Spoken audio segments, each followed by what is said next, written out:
The wind howled through Evanston, Wyoming on that bitter January morning in 1882, and Penelope Norton felt the icy blast cut through her wool coat as she stepped onto the porch of the boarding house where her husband's family lived, never imagining that within moments her entire life would shatter and reform into something she could never have predicted.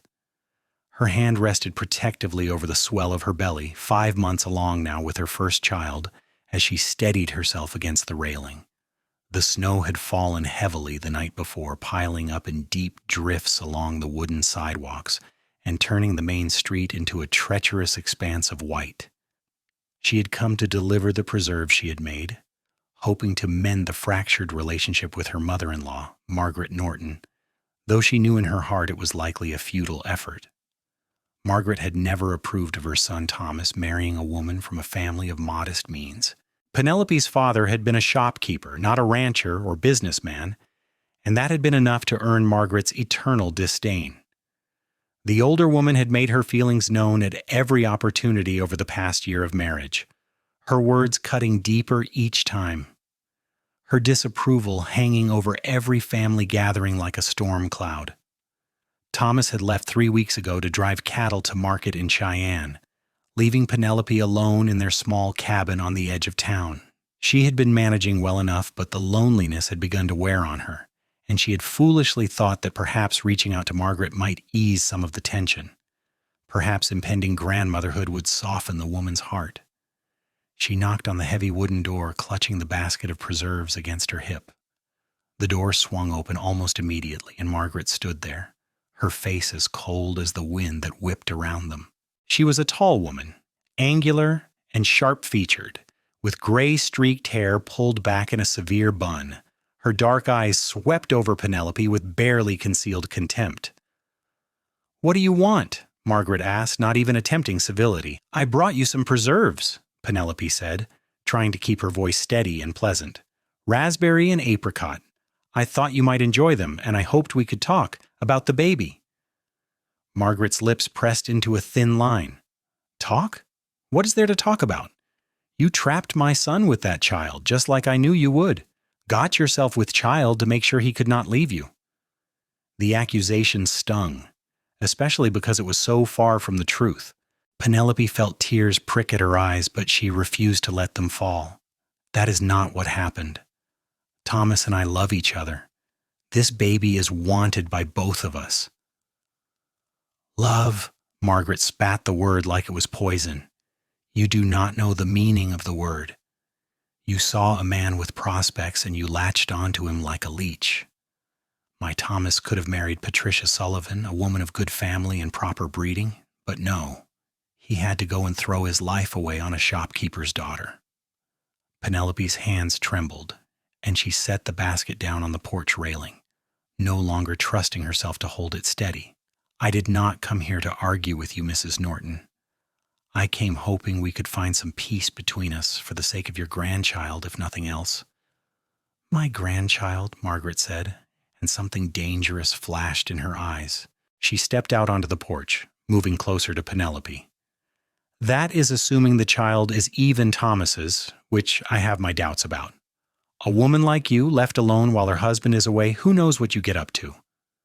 The slap of the accusation was worse than any physical blow could have been. Penelope gasped, stepping backward instinctively. "How dare you? I have been faithful to Thomas since the day we met. I have never so much as looked at another man." "So you say," Margaret hissed, advancing on her. "But I know your type. You are probably carrying some other man's bastard and planning to pass it off as Norton blood. Well, I will not have it. I will not stand by and watch my family name be dragged through the mud by the likes of you." Penelope took another step back, but her heel caught on something, perhaps a loose board or the edge of the top step. She wobbled, arms windmilling as she tried to catch her balance. For just a fraction of a second, she thought Margaret might reach out to steady her, might show some basic human decency despite all the venom between them. Instead, Margaret's hand shot out and shoved her, hard, right in the center of her chest. Time seemed to slow as Penelope fell backward. She saw the hatred in Margaret's eyes, felt the cold air rushing past her, heard her own scream echo in her ears. Then she hit the snowdrift at the base of the porch steps, the impact driving the air from her lungs and sending a sharp pain shooting through her back and abdomen. The snow was deeper than she had realized, and she sank into it, the cold immediately soaking through her clothes and wrapping around her like an icy fist. She tried to push herself up, but her hands could not find purchase in the soft, deep snow. Panic seized her as she struggled, thinking only of the baby, praying that the fall had not hurt the baby.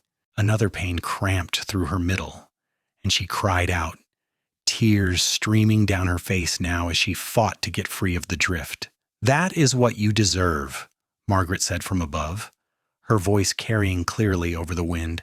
"Maybe now you will think twice before showing your face here again." Then the door slammed, and Penelope was alone in the cold. She kept struggling, but the snow seemed to pull her deeper with every movement. Her dress and coat were soaked through, and she could already feel the dangerous cold seeping into her bones. The street was mostly empty, everyone sensible staying inside on such a bitter day. She tried to call for help, but her voice came out weak and thin, barely audible over the wind. Just when despair began to overwhelm her, she heard the sound of hoofbeats. Through tear-blurred eyes, she saw a rider coming down the street, a tall figure on a bay horse. He was wearing a long duster coat and a wide-brimmed hat pulled low against the wind, and as he drew closer she could see that he was young, probably not much older than her own 22 years. He must have spotted her because he suddenly urged his horse forward, pulling up short beside the snowdrift where she was trapped. In an instant he had dismounted and was kneeling beside her, his hands reaching out to help her up. "Madam, are you hurt?" His voice was deep and warm, with a slight drawl that spoke of time spent in the Southern Territories. His eyes, she noticed even through her panic, were a striking shade of blue-green, and his face was handsome in a rough, weathered way, with a strong jaw and a day's worth of stubble. "My baby," she managed to gasp out. "I am pregnant. She pushed me." Something dark flashed across the cowboy's face, but he did not waste time asking questions. Instead, he slipped his arms under her and lifted her bodily from the snowdrift as though she weighed nothing at all. She clutched at his shoulders, feeling the solid strength of him even through the thick coat. "I have got you," he said firmly. "You are going to be all right. Where do you live?" "The cabin," she said through chattering teeth. "The small one, east side of town near the creek." He nodded and carried her to his horse, somehow managing to mount while still holding her, settling her sideways across his lap. She should have protested, should have worried about propriety, but all she could think about was the warmth radiating from his body and the desperate need to get somewhere safe and dry. "Hold on tight," he said, and then they were moving, the horse picking its way carefully through the snowy street. She buried her face against his chest, trying to absorb his warmth, and felt his arm tighten protectively around her. It could not have been more than 5 minutes before they reached her cabin, but it felt like an eternity. The cowboy dismounted smoothly, still holding her, and carried her up the 2 steps to her door. "Is it locked?" he asked. She shook her head, and he managed to get the door open, carrying her inside and kicking it shut behind them. The interior of the cabin was not much warmer than outside, as the fire had died down to embers in her absence, but at least it was out of the wind. He set her down gently in the rocking chair near the fireplace, and immediately went to work building up the fire, adding fresh wood and coaxing the flames back to life. Once he had a good blaze going, he turned back to her with concern etched clearly on his face. "You need to get out of those wet clothes," he said bluntly. "You will catch your death otherwise, and your baby needs you warm." She nodded, but when she tried to stand, her legs would not cooperate. The combination of cold and shock had left her weak and shaking. He saw her struggle and moved to help her, his hands gentle but efficient, as he helped her out of her soaked coat and then turned his back to give her privacy.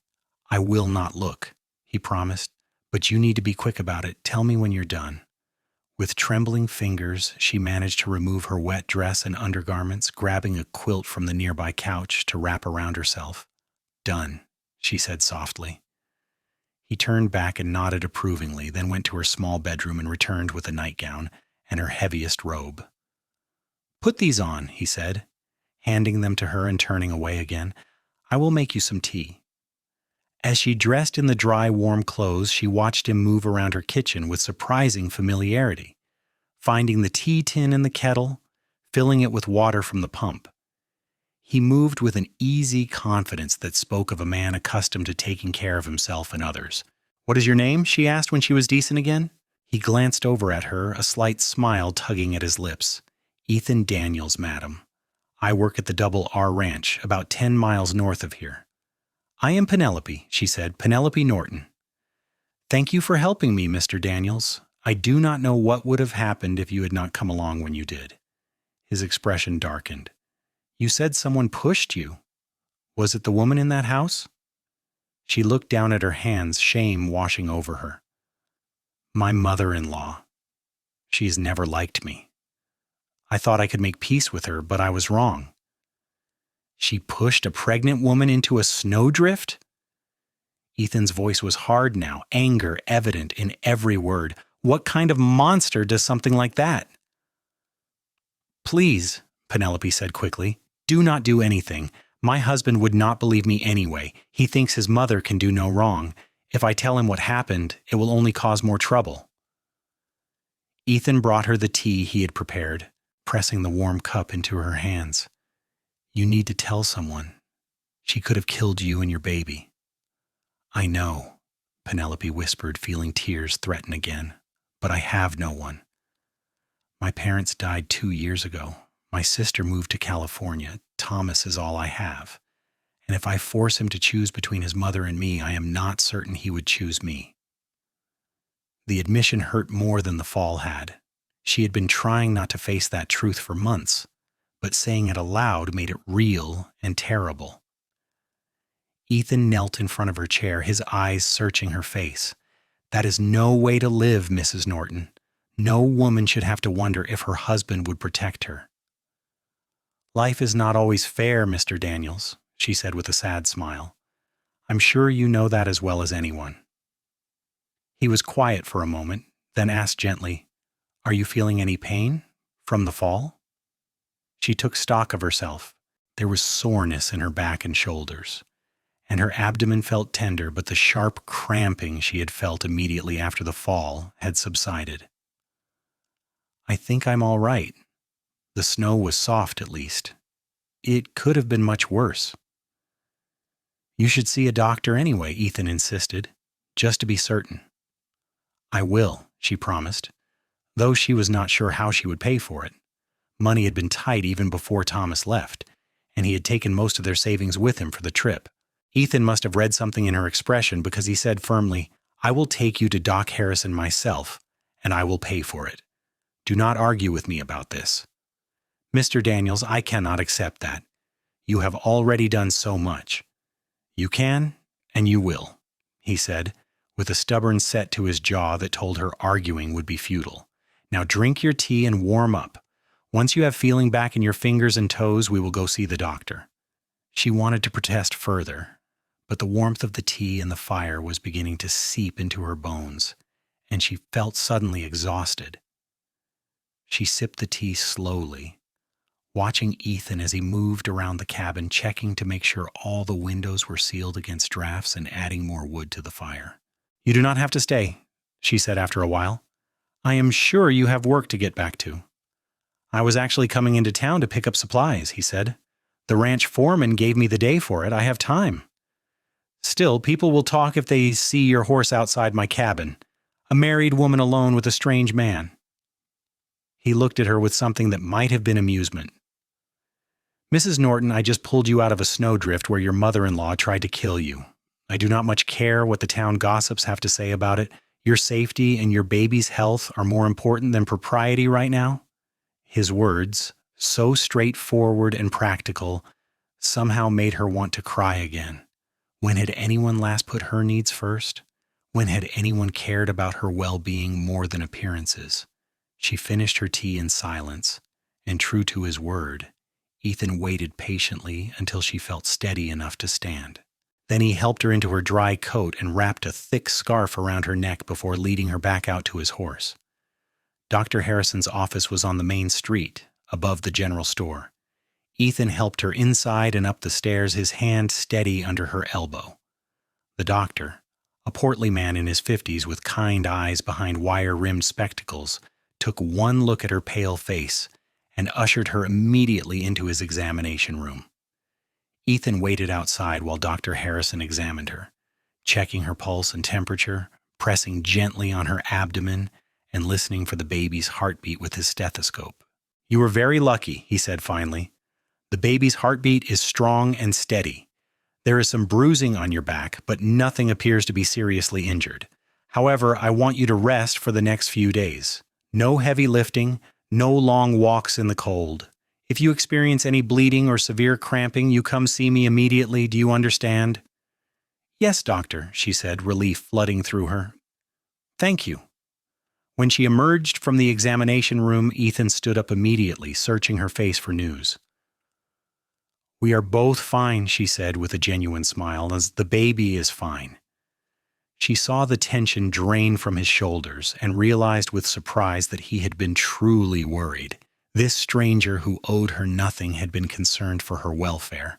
Dr. Harrison came out behind her and looked at Ethan with interest. "Are you the husband?" "No, sir," Ethan said quickly. "It's just a friend helping out." "Well, friend, make sure she follows my instructions. Rest and warmth for the next few days. No excitement or exertion." "I will make sure of it," Ethan promised. After settling the bill, despite Penelope's repeated protests, Ethan took her back to the cabin. By now it was past noon, and she realized he had been with her for several hours, neglecting his own errands. "You should go," she said as he helped her back into the rocking chair. "You need to get your supplies before the store closes." "The store will still be there tomorrow," he said, "but I do not like the idea of leaving you alone. Do you have food in the house? Have you eaten today?" She started to say yes, then reconsidered. She had been so nervous about visiting Margaret that she had skipped breakfast, and she had nothing prepared for lunch. "Not yet," she admitted. He shook his head in exasperation and went to investigate her pantry. He found eggs, bacon, bread, and potatoes, and before she could protest, he had started cooking. The smell of frying bacon filled the cabin, making her stomach growl loudly. "When is your husband due back?" Ethan asked as he worked. He said 3 weeks, which means about 2 more days, but it could be longer depending on the weather and how the cattle sale went. Ethan was quiet for a moment, then said carefully, "What will you tell him about today?" "I do not know," she answered honestly. "Part of me knows I should tell him everything, but another part of me knows it will only cause a rift between him and his mother, and he will resent me for it." "If he resents you for telling the truth about his mother trying to harm you and his child, then he is not much of a man," Ethan said bluntly. She could not argue with that, but it did not make the situation any easier. Ethan served her a plate of food, more than she had eaten at one sitting in days, and to her surprise, she finished all of it. He ate his own portion standing at the counter, and she found herself studying him in the firelight. He was tall, probably over 6 feet, with broad shoulders and the lean, muscular build of a man who worked hard for his living. His hair was dark brown, almost black, and curled slightly at the ends where it touched his collar. His hands were calloused and strong, but they had been gentle with her, careful. There was something innately good about him, she thought, something solid and trustworthy. "Why did you help me?" she asked suddenly. "You could have just ridden past. Most people would have." He looked at her for a long moment before answering. "My mother died when I was 12, he said quietly. "She fell through the ice on a frozen river, and by the time my father and I got her out, it was too late. I've always wondered if someone had been there sooner, if someone had helped faster, maybe she would have survived. I guess I do not ever want to be the person who rides past when someone needs help." "I am sorry about your mother," Penelope said softly. "That must have been terrible for you." "It was a long time ago," he said, but she could see the old pain still lingering in his eyes. My father raised me and my brother on his own after that. He did the best he could. Is your father still alive? No, he passed about 5 years back. Fever took him. My brother and I split what little he had, and my brother went east. I came out here looking for work, and I have been at the Double R ever since. Do you like it? The ranch work? A genuine smile crossed his face. I do. It is hard, honest work, and the boss is fair. I have got a small cabin on the property, enough space for me and my horse. It is a good life. There was something wistful in his voice, though, something that suggested he might want more than just a cabin for one. They talked for another hour, the conversation flowing easily despite the strangeness of the situation. He told her about the ranch, about the other cowboys who worked there, about the challenges of raising cattle in Wyoming winters. She told him about growing up in her father's shop, about learning to read by studying the labels on canned goods, about the books she loved and the dream she had once had of becoming a teacher. Finally, as the afternoon light began to fade, Ethan stood up reluctantly. I really should get back to the ranch, but I do not like leaving you alone. I will be fine, she assured him.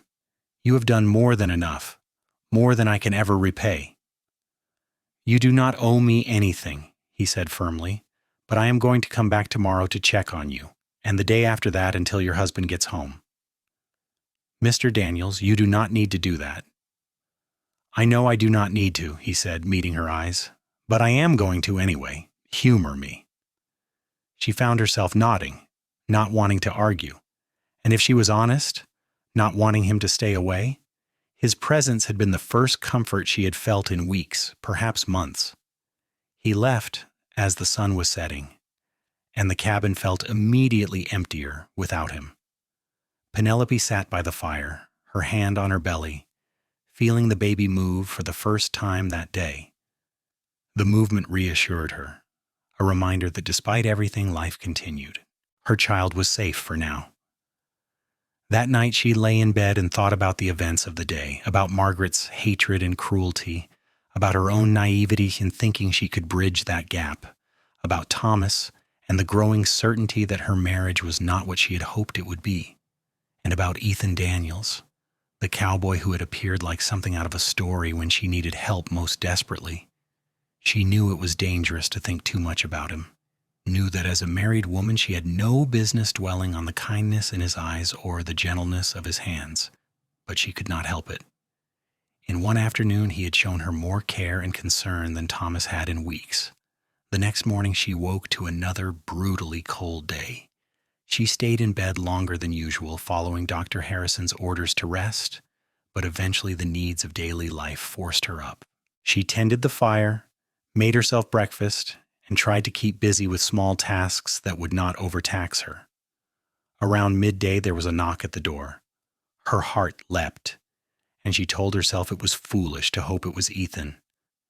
But when she opened the door, there he stood holding a large basket.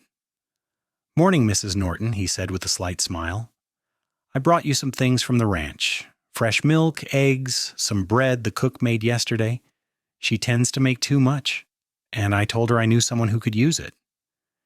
"You did not have to do that," Penelope said, but she was smiling as she stepped aside to let him in. "How are you feeling today? Any pain?" "A bit sore, but nothing serious. The baby has been moving normally, which the doctor said was a good sign." Relief crossed his face again, and he set the basket on her small kitchen table. "Good. That is good." He stayed for an hour, helping her carry in more firewood and fixing a shutter that had come loose in the wind. He did not hover or fuss, but his presence was steady and reassuring. Before he left, he made her promise to send word if she needed anything at all. He came again the next day and the day after that. Each visit was brief, practical, but each time Penelope found herself looking forward to seeing him more than she should. They talked easily, sharing stories and laughs, and sometimes just sitting in comfortable silence while he worked on small repairs around the cabin, and she mended clothes or worked on knitting baby things. On the 4th day after the incident with Margaret, Thomas came home. Penelope heard the wagon before she saw it, and her stomach knotted with anxiety. She had still not decided what to tell him about what had happened. Thomas Norton was a handsome man. She had to give him that. Tall and well-built, with sandy hair and gray eyes, he had swept her off her feet when they met at a church social 18 months ago. He had been charming and attentive, and she had fallen hard and fast. It was only after the wedding that she began to see the cracks in the facade.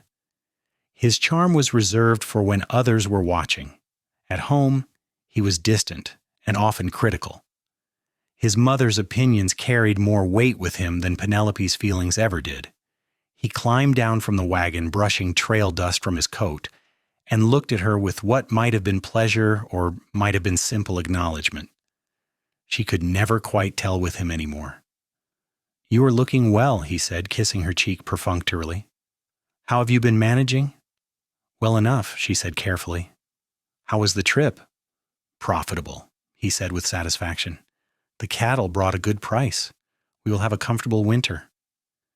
He carried his bags inside while she followed, trying to find the courage to tell him what had happened. But as he settled into his chair and began telling her about the trip, about the people he had met and the deals he had made, she found the words sticking in her throat. Finally, over dinner, she forced herself to speak. "I visited your mother while you were gone." Thomas looked up, his expression guarded. "Did you? How did that go?" "Not well," she admitted. "She was angry that I came. She said some cruel things about me, about the baby, and then she pushed me." Thomas's face hardened. "What do you mean she pushed you?" "I mean she shoved me off the porch into a snowdrift. I could have been badly hurt. The baby could have been hurt." He stared at her for a long moment, and she could see the war playing out behind his eyes. Then he shook his head. "That does not sound like my mother. You must have misunderstood what happened." "I did not misunderstand anything," Penelope said, feeling anger rise in her chest. "She deliberately pushed me because she hates me, Thomas. She has always hated me." "My mother does not hate you. She just has high standards, and she worries that I married too quickly. You probably slipped on the ice, and now you are blaming her because you know she disapproves of you." The injustice of his words took her breath away. "You think I'm lying? Your own wife?" "I think you are perhaps confused about what happened," he said, his tone patronizing. "You are pregnant, emotional. It is understandable that you might misremember things." "I am not confused, and I am not emotional beyond what any woman would feel after being attacked," Penelope said, her voice shaking now with fury and hurt. "If it had not been for a cowboy who happened to be riding past, I might have frozen to death in that snowdrift. As it was, I had to see the doctor to make sure the baby was not harmed." This caught his attention. "You saw Dr. Harrison? What did he say?" "He said we were both fine, but only by luck. I could have lost the baby, Thomas." He was silent for a moment, then said, "I will speak to my mother. Get her side of the story. There must be some explanation." "The explanation is that she hates me, and she does not want this baby," Penelope said flatly. "But you go ahead and talk to her. I am sure she will tell you I am crazy or lying or both, and you will believe her over me." "That is not fair," Thomas said, but he would not meet her eyes. "Nothing about this is fair," she said, standing up from the table. "I am going to bed. I am tired." She left him sitting there and went to the bedroom, closing the door firmly behind her. She could hear him moving around for another hour or so before he finally came to bed himself, but he did not touch her or speak to her, and she was grateful for the distance. The next morning, Thomas left early, saying he had business in town. Penelope knew he was going to see his mother, and she dreaded what would come of it. She spent the morning in a state of anxious tension, jumping at every sound. When Ethan knocked on her door around noon, she nearly collapsed with relief at seeing a friendly face. "Your husband is back," he said, and it was not a question. He must have seen the wagon. "Yes, he came home yesterday." "Did you tell him what happened?"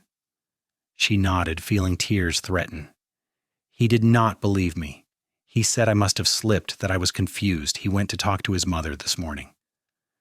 Ethan's jaw clenched, and she could see anger simmering in his eyes. He should believe his wife. I know, she said softly, but he does not. He never will. His mother is everything to him, and I am just the woman he married in a moment of infatuation. That is not how marriage is supposed to work, Ethan said, and there was such conviction in his voice that she almost believed him. Maybe not, she agreed, but it is how mine works. They stood there in awkward silence for a moment, and then Ethan said, I should probably not come around anymore, now that your husband is home. It would not be right. She knew he was correct, knew that his continued visits would only cause problems, but the thought of not seeing him again made her chest ache in a way she did not want to examine too closely. Yes, she said quietly, you're probably right. He nodded, but he did not move to leave. Instead, he said, if you need anything, Mrs. Norton, if anything happens and you need help, you send word to the Double R Ranch. Promise me. I promise, she said. He tipped his hat to her and turned to leave, and she watched him go with a hollow feeling in her chest. It was better this way, she told herself. Better to end things now before they became complicated, before her feelings became something she could not control. But that night, lying next to Thomas in their bed while he snored softly beside her, she thought about Ethan's kindness and felt a longing so sharp it was almost physical. Not just for him, though she could not deny that he had awakened something in her she had thought dead, but for the kind of partnership he represented, the kind of marriage where a husband believed his wife protected her, put her first. Thomas came back from his mother's house full of righteous indignation on Margaret's behalf. His mother had told him, he said, that Penelope had appeared on her doorstep drunk and belligerent, hurling accusations and insults. When Margaret had tried to calm her down, Penelope had stumbled backward off the porch on her own. Margaret was terribly hurt that Penelope was now trying to blame her for the accident. Your mother is lying, Penelope said flatly. I was not drunk.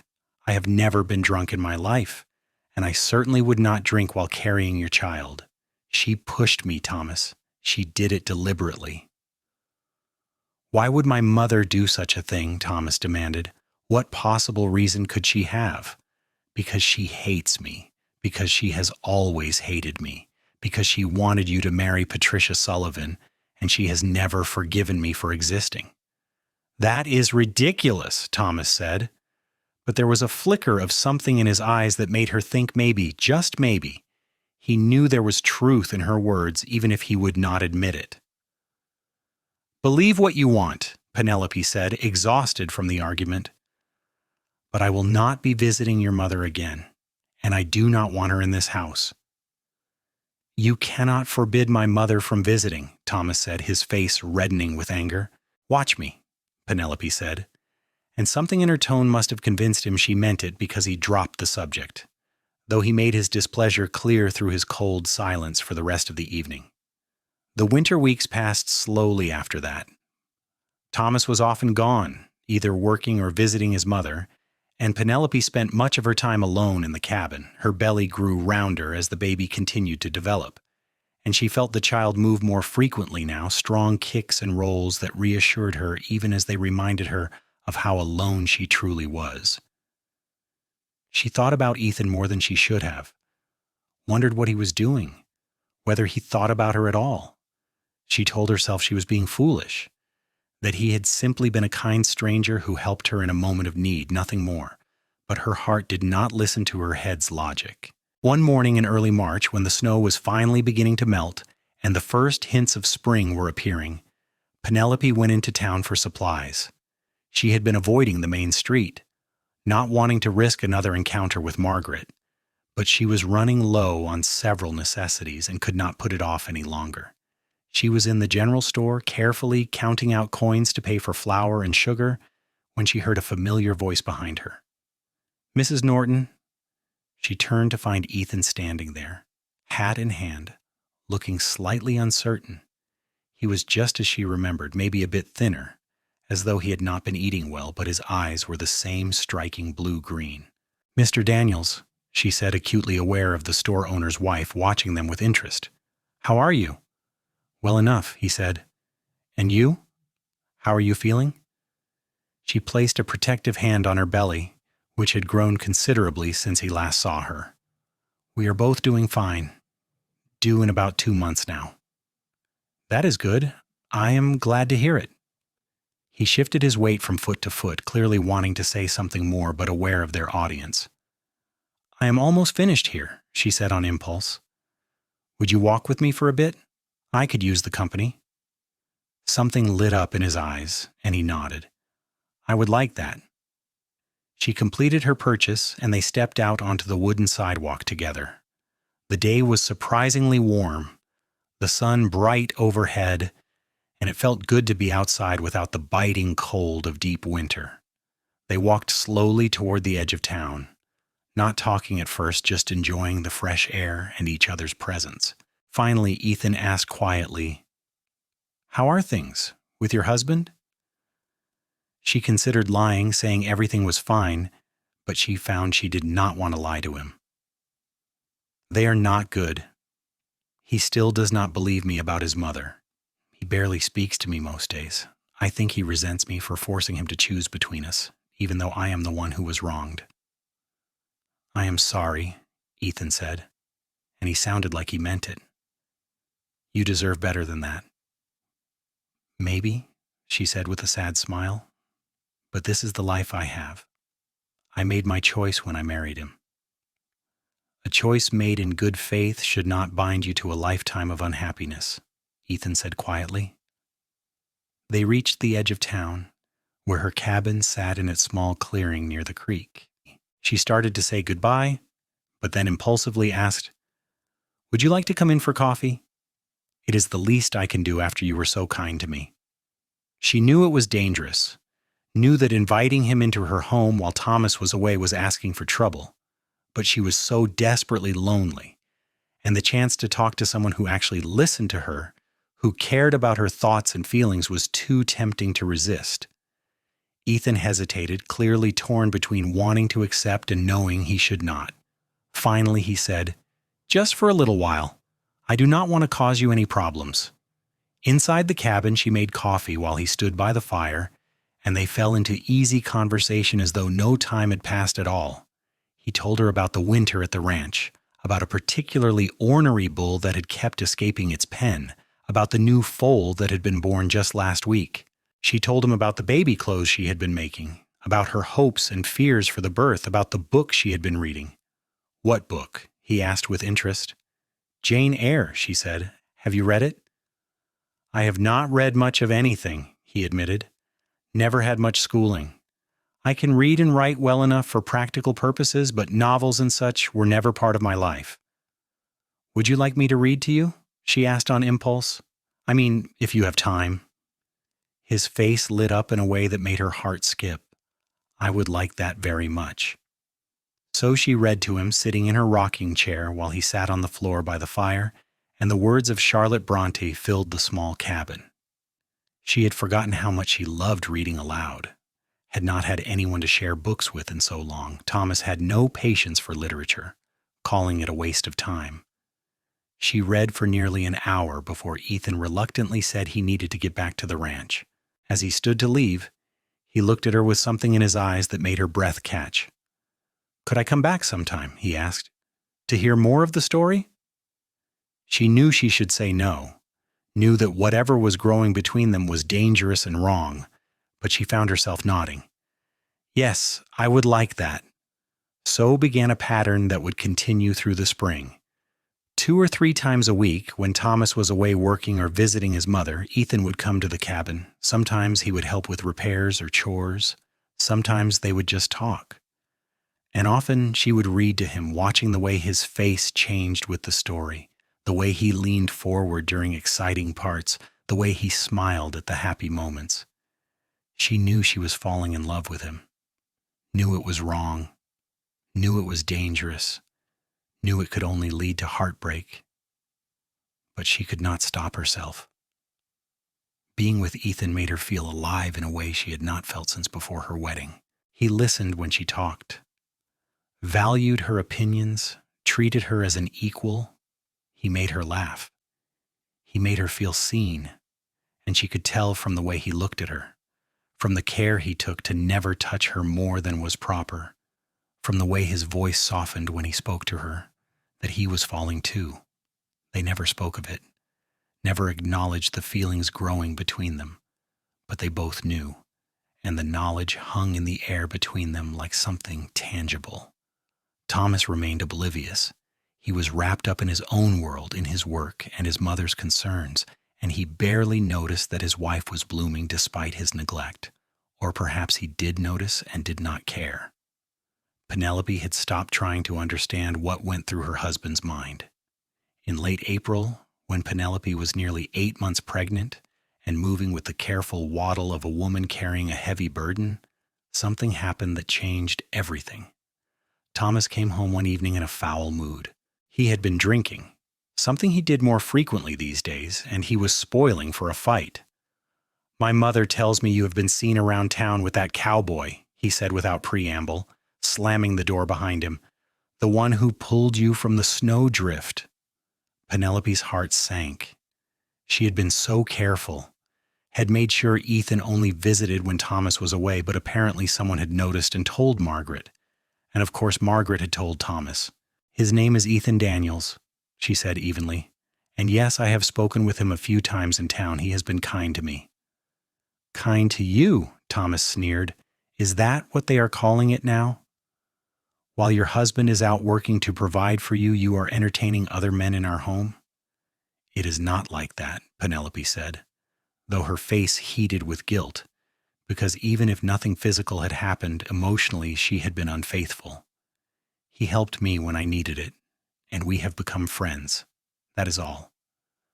"Friends," Thomas spat the word. "A married woman has no business being friends with another man. It is inappropriate and shameful. People are talking, Penelope. They are saying my wife is a whore." The word hit her like a slap. "I am not a whore. I have been faithful to you despite your coldness and your mother's cruelty. I have done nothing wrong." "You have made me a laughingstock," Thomas said, advancing on her with anger in his eyes. "My own wife, parading around with some ranch hand while carrying my child. How do I even know that baby is mine? Maybe it belongs to your cowboy friend?" "You know that is not true," Penelope said, fighting to keep her voice steady even as fear began to creep in. She had never seen Thomas like this, had never seen him so close to violence. "The baby is yours. I have never been with another man." "I do not know what I know anymore," Thomas said, and there was something ugly in his face now. "But I know this stops now. You will not see that cowboy again. You will not speak to him. And if I hear one more word of gossip about you, there will be consequences." "What kind of consequences?" Penelope asked, and the words came out more boldly than she felt. Thomas's hand shot out and grabbed her arm, his fingers digging in hard enough to bruise. "Do not test me, wife. You belong to me, and I will do what I must to keep you in line." She wrenched her arm away, her other hand going protectively to her belly. "Do not touch me like that. Ever." "I will touch you however I please," Thomas said. "You are my wife. That is my child. You have no rights here except what I choose to give you." It was in that moment that Penelope understood the true trap she was in. Legally, he was right. Under the law, she had almost no rights at all. Her property was his, her body was his, even the child she carried was his. If he decided to hurt her, there was little she could do about it. If she tried to leave, he could have her brought back. And if she told anyone he was mistreating her, most would say it was a private matter between husband and wife. But knowing all that did not mean she would simply submit. "Get out," she said quietly but firmly. "Go sleep somewhere else tonight. I do not want you near me." Thomas looked at her in surprise, as though he had not expected her to push back. For a moment she thought he might refuse, might force the issue. Then he laughed, a harsh, bitter sound. "Fine. I will go to my mother's house. At least there I am appreciated." He grabbed his coat and headed for the door, then turned back. "But this is not over, Penelope. When I come back tomorrow, you and I are going to have a long talk about your future behavior." He slammed out, leaving her alone in the cabin, shaking with reaction. She sank into her rocking chair and let the tears come, hot and bitter, tears of anger and fear and frustration. She did not know what to do. She was 8 months pregnant with no money of her own, no family, nowhere to go. Even if she wanted to leave Thomas, how could she? Where would she go? How would she survive? And Ethan. She had to warn Ethan that Thomas knew about their friendship, had to tell him to stay away for his own safety. Men had been killed for less than what Thomas was accusing them of, guilty or not. The next morning she walked the 10 miles to the Double R Ranch. It was foolish in her condition, but she had no horse and no way to send a message, so she had no choice. The walk took her nearly 3 hours, and by the time she reached the ranch, her back was aching and her feet were swollen. A grizzled older cowboy spotted her first, his eyes going wide with concern. "Madam, are you all right?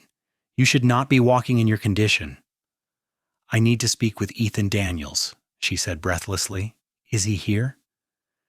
"He is out checking fence line, but I can send someone for him. Come on, let me get you inside where you can sit down."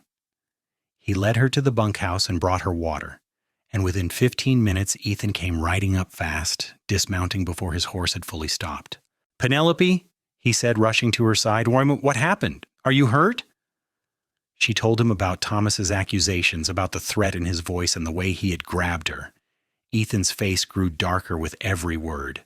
"You cannot go back there," he said when she finished. "If he is making threats, if he put his hands on you, it is not safe." "I have nowhere else to go," she said helplessly, "and legally I am his wife. He can force me to come back." "Not if you leave Wyoming," Ethan said, and she could see him thinking, planning. "Not if you go somewhere he cannot find you?" "I have no money, no way to travel, and I'm about to have a baby. No one is going to help a pregnant woman run away from her husband." "I will help you," Ethan said immediately. "I have some money saved. Not much, but enough to get you on a train heading east or west, whichever you prefer.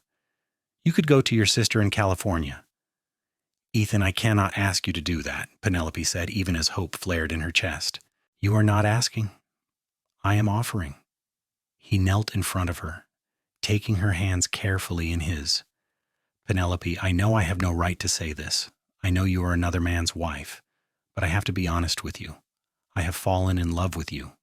These past months, getting to know you, seeing your strength and your kindness and your spirit, it has been the best part of my life, and I cannot stand by and let him hurt you. I will not." Tears streamed down her face. "I have fallen in love with you too," she whispered, "but I do not see how we can be together. The world does not work that way." "Then we make it work a different way," Ethan said fiercely. "You leave Thomas. You go somewhere far away where he cannot find you. You have the baby, and you start a new life. And when enough time has passed, when it is safe, I will come find you. We will find a way to be together." "It could take years," Penelope said. "And you would be waiting all that time for someone you might never be able to marry. That is not fair to you." "I would wait a lifetime for you," Ethan said simply, "if that is what it takes." She looked at him, this good, honest man who had shown her what love could really be, and she made her decision. "All right," she said, "I will go, but not to California. My sister married a prospector, and they move constantly following the mining camps. I would never be able to settle there. I will go east instead, maybe to St. Louis or Chicago, somewhere big enough that I can disappear." "All right," Ethan agreed. "There is a train leaving Evanston tomorrow afternoon heading east. I will have money for you by then, and a ticket. But you need to pack today, while your husband is not home. Only what you can carry easily, and you need to be at the station by 2:00. She nodded, her heart pounding. It was really happening. She was really going to leave, too. "What will you tell people?" she asked. "When I'm gone?" "The truth," Ethan said, "that you left because your husband was threatening you. Let them think what they want." She stood up, and Ethan stood with her. For a long moment, they just looked at each other, and then he pulled her carefully into his arms, mindful of her belly. She rested her head against his chest, listening to his heartbeat, breathing in the scent of him. "This is not goodbye," he said against her hair. "This is just see you later." "See you later," she repeated, and she chose to believe it. He sent one of the ranch hands to drive her back to her cabin in a wagon, with instructions to wait and then take her to the train station the next day with her bags. The young cowboy, who introduced himself as Jake, was friendly and incurious, accepting Ethan's orders without question. Back at the cabin, Penelope moved through the rooms in a daze, packing what little she owned. Her clothes, her books, a few keepsakes from her parents. She left behind everything Thomas had given her, wanting no reminders of him. She wrote a brief note explaining that she was leaving and that he should not try to find her, that the marriage was over. She slept fitfully that night, jumping at every sound, terrified that Thomas would come back early. But he did not return, and when morning came, she was ready. Jake arrived at noon with the wagon. He loaded her 2 small bags and helped her up to the seat, then drove her into town. Ethan was waiting at the station, looking anxious until he spotted her. He had a ticket in his hand and an envelope that he pressed into her palm. "There is $300 here," he said quietly. "It is everything I have, but it should be enough to get you settled somewhere." "Ethan, I cannot take all your money," she protested. "Yes, you can," he said firmly. "You need it more than I do. I have a job and a place to live. You have nothing except what I can give you." She looked down at the envelope, feeling the weight of it, the weight of his sacrifice for her. "How will I ever repay you?" "You do not repay me," he said, touching her cheek gently. "You live a good life. You raise that baby in safety and happiness. That is all the repayment I need. Well, that and a letter now and then letting me know you are all right. Send it to the ranch and I will get it. I will write as soon as I'm settled," she promised. The train whistle blew, signaling its imminent departure. "I have to go." "I know." He looked at her with such longing that it made her chest ache. "I love you, Penelope Norton. Do not ever forget that."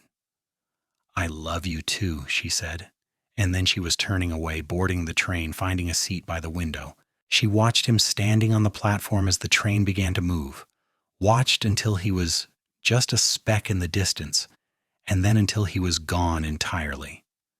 She cried for the first hour of the journey, mourning everything she was leaving behind. Not Thomas or her life with him, but the possibility of a future with Ethan, at least in the near term. But eventually the tears dried up, and she found herself looking forward instead of back. She was free. For the first time since her wedding, she was truly free, and she had a chance to build a life on her own terms.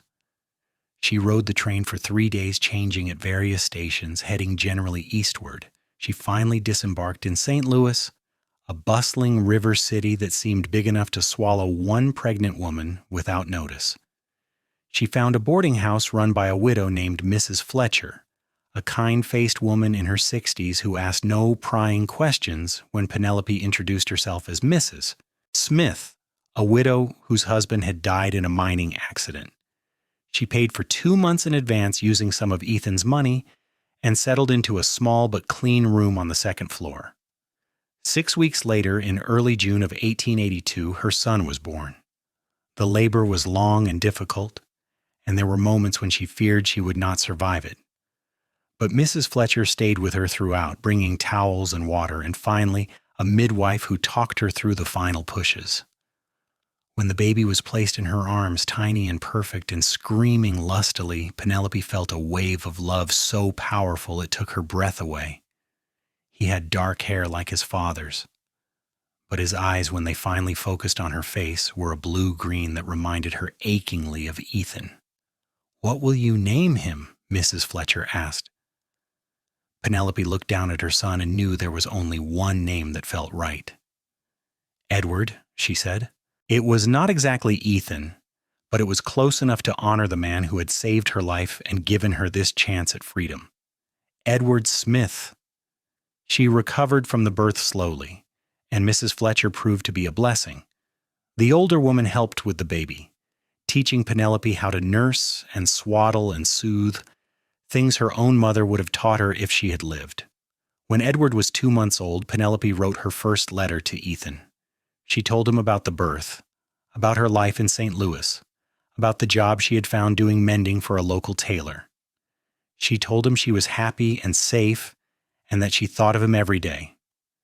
She ended the letter with "Yours always, Penelope," and sent it to the Double R Ranch. She did not know if he would write back, if her letters would even reach him.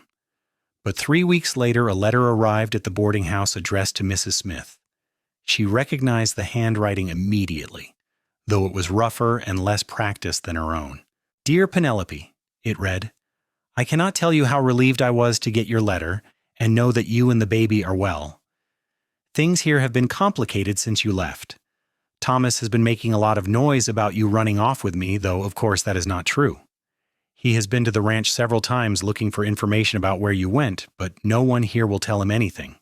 The boss even threatened to throw him off the property if he came back causing trouble. Your mother-in-law has been spreading rumors about you all over town, saying you were unfaithful and ran off with a lover. I want you to know that I have defended your honor every chance I get, though I'm not sure it does much good. People believe what they want to believe. But none of that matters as much as knowing you are safe and starting a new life. I meant what I said before you left. I will wait however long it takes. If you decide after some time has passed that you want me to come to you, just say the word and I will be on the next train. I love you now and always. Yours, Ethan." Penelope read the letter 3 times, then carefully folded it and tucked it into her Bible where she kept her most precious things. She wrote back immediately, telling him more about her days, about Edward's first smile, about the city and its endless noise and bustle. She told him she missed him desperately, but that she needed more time to figure out her path forward. So began a correspondence that would last for more than a year. They wrote to each other every few weeks, sharing the details of their lives, their thoughts and feelings, their hopes for the future. Ethan told her about the changing seasons in Wyoming, about the new horses the ranch acquired, about his promotion to foreman. Penelope told him about Edward's growth, about her expanding work with the tailor, about the classes she had started taking at night to improve her education. In every letter, Ethan told her he loved her. In every letter, she told him she loved him back, but neither of them spoke of the practical question of how they could ever be together. Then, in the autumn of 1883, 18 months after Penelope had fled Evanston, everything changed. She received a letter forwarded from her sister in California who had somehow tracked her down through a mutual acquaintance. The letter contained shocking news. Thomas Norton was dead. He had been killed in a brawl outside a saloon, stabbed by a drifter over a gambling debt. Her sister wrote that she had thought Penelope would want to know even though they had not spoken in so long. Penelope sat with the letter in her hands for a long time, trying to sort through her feelings. She felt relief, certainly, that the threat of Thomas finding her was now gone. But she also felt a strange sadness for the man he might have been if his mother had not poisoned him, if he had been capable of seeing her as a partner instead of a possession. Mostly, though, she felt hope, because with Thomas dead, she was now truly free. She was a widow, in fact, as well as fiction. There would be no legal barriers to her being with Ethan, no scandal of divorce to navigate. She wrote to Ethan that very day, telling him the news and asking finally the question she had been holding in her heart for nearly 2 years. If you still want me, if you still love me despite all the time and distance, then please come to St. Louis. Come and be with me and Edward. Come and let us build the life we both dreamed of. She sent the letter and then waited in an agony of suspense. What if he had changed his mind? What if he had met someone else? What if the reality of taking on another man's child was too much? But she should have known better than to doubt him. 10 days after she sent the letter, there was a knock on her door at the boarding house. She opened it, expecting Mrs. Fletcher or perhaps another boarder, and found Ethan standing there, hat in hand, his face weathered from the trail, but his eyes as warm as she remembered. "You came," she breathed, hardly believing he was real. "Of course I came. Osh," he said, a slow smile spreading across his face. "Did you really think I would not?" And then she was in his arms, and he was holding her like he would never let go, and she was crying and laughing at the same time. "I have missed you so much," she said against his chest. "Every single day." "I have missed you too," he murmured into her hair. "But I am here now, and I'm not going anywhere. Not unless you want me to." "I want you to stay," she said, pulling back to look up at him. "I want you to stay forever." "Then that is exactly what I will do." Edward chose that moment to wake from his nap and start crying, and Ethan's eyes went wide. "Is that him? Can I meet him?" Penelope brought him into the room where Edward was standing in his small crib, holding on to the rails. At 18 months, he was a sturdy, handsome child with Thomas's coloring, but none of his father's hardness. "Edward," Penelope said softly, picking him up. "This is Ethan. He is a very good friend of mine. Can you say hello?" Edward studied Ethan with serious eyes, then suddenly smiled and reached out his chubby arms. Ethan took him carefully, and the baby immediately grabbed his nose, making Ethan laugh. "Well, I guess he likes me," Ethan said. And the look on his face, the pure joy and wonder, made Penelope fall in love with him all over again. They spent the rest of that day talking, catching up on everything that letters could not convey. Ethan told her he had left his job at the Double R when he got her letter, that he had no intention of going back to Wyoming. He had some money saved now, enough to give them a good start. "I was thinking," he said, as evening fell, and they sat together watching Edward play with wooden blocks on the floor. "Maybe we could start fresh somewhere new. Not Wyoming. Too many memories there for you. And maybe not St. Louis either, unless you have grown to love it here. But somewhere we could build a life together without anyone knowing our history." "Where would we go?" Penelope asked, intrigued by the idea. "I have heard Montana is opening up," Ethan said. "New ranches starting, new towns growing. A man could get land there, build something from the ground up.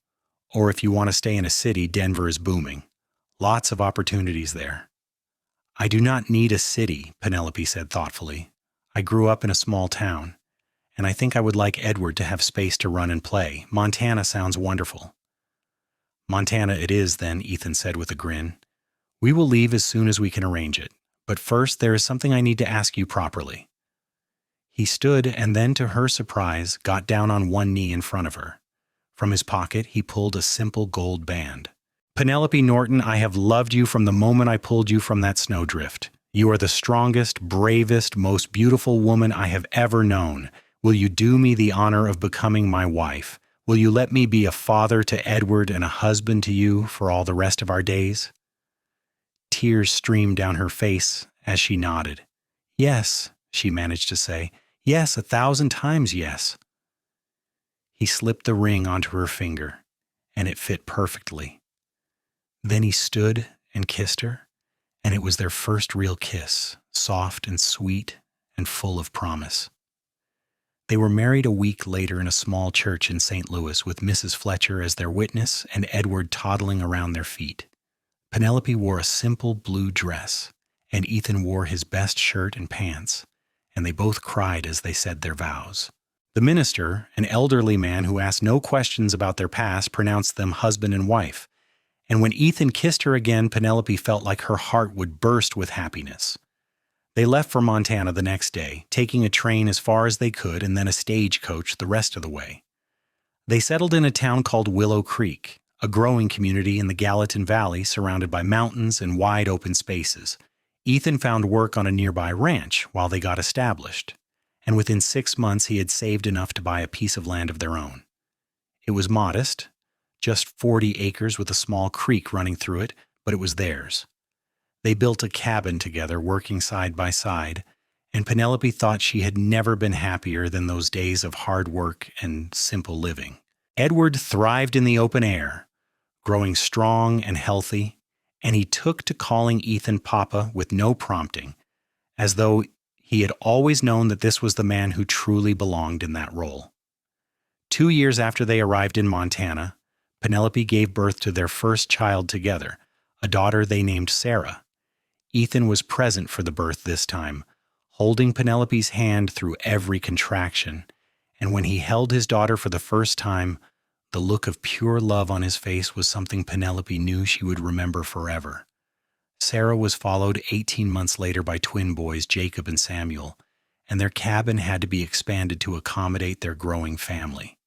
Ethan built the additions himself, and though money was often tight, they never felt poor.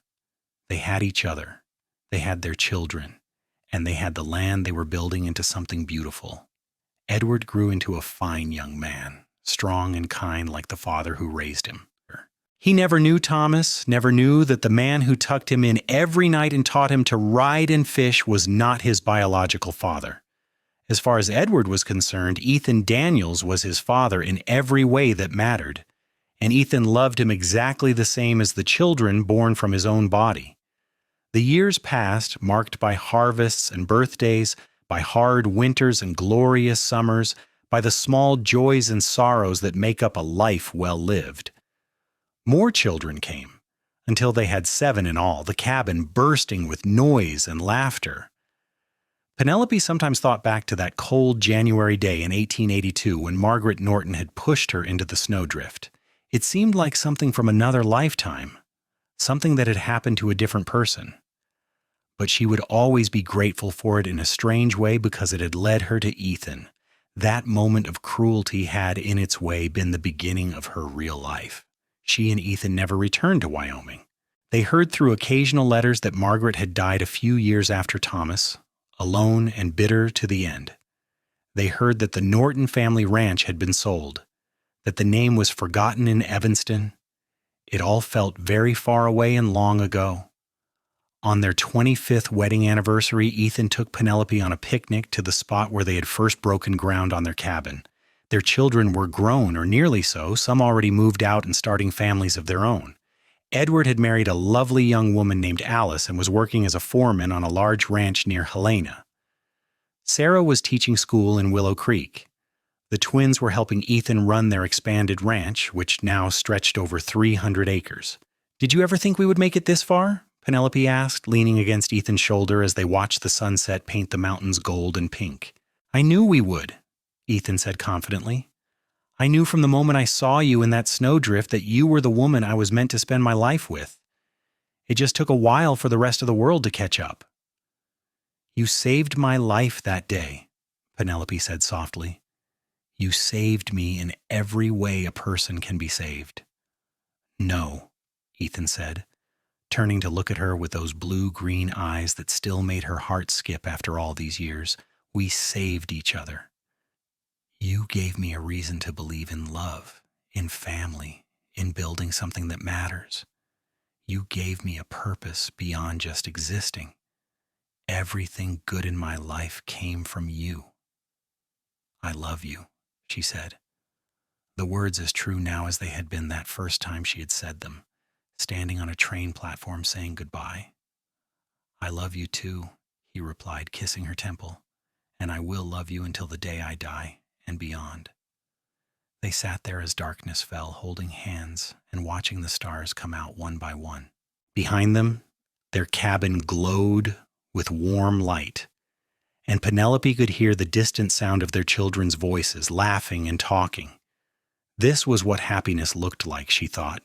Not grand gestures or dramatic rescues, though those had their place, but this quiet contentment, this bone-deep satisfaction of a life built with someone who truly loved you, this knowledge that whatever came, you would face it together.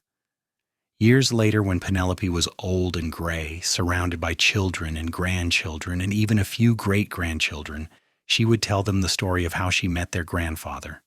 She would tell them about the snowdrift and the cowboy who helped her up, about the long separation and the reunion, about building a life from nothing but love and determination.